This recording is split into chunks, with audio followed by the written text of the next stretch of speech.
السلام علیکم ورحمۃ اللہ وبرکاتہ۔ محترم ناظرین اکرام، امید ہے بخیر ہوں، اللہ آپ کو خیر و عافیت سے رکھے۔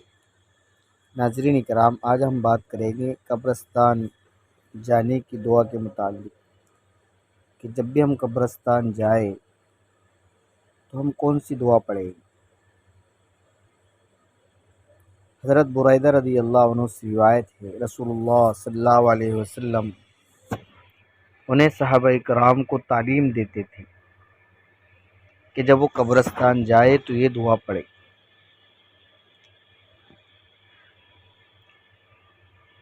السلام علیکم اہل الدیار من المؤمنین والمسلمین وإنا ان شاء اللہ للاحقون اسأل اللہ لنا ولکم العافیت۔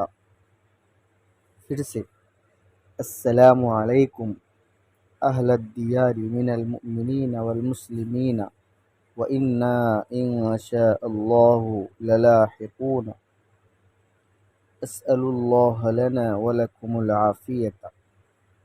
ترجمہ: اے مسلمانوں کے گھر والوں، تم پر سلامتی ہو، انشاءاللہ ہم بھی تمہارے ساتھ ملنے والے ہیں، اور ہم اللہ تعالیٰ سے اپنے اور تمہارے لیے عافیت کا سوال کرتے ہیں۔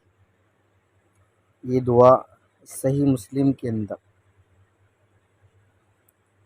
آپ صلی اللہ علیہ وسلم نے فرمایا کہ جب بھی قبرستان جائے تو یہ دعا پڑھے: السلام علیکم اہل الدیار من المؤمنین والمسلمین وإنا ان شاء اللہ للاحقون اسأل اللہ لنا ولکم العافیت۔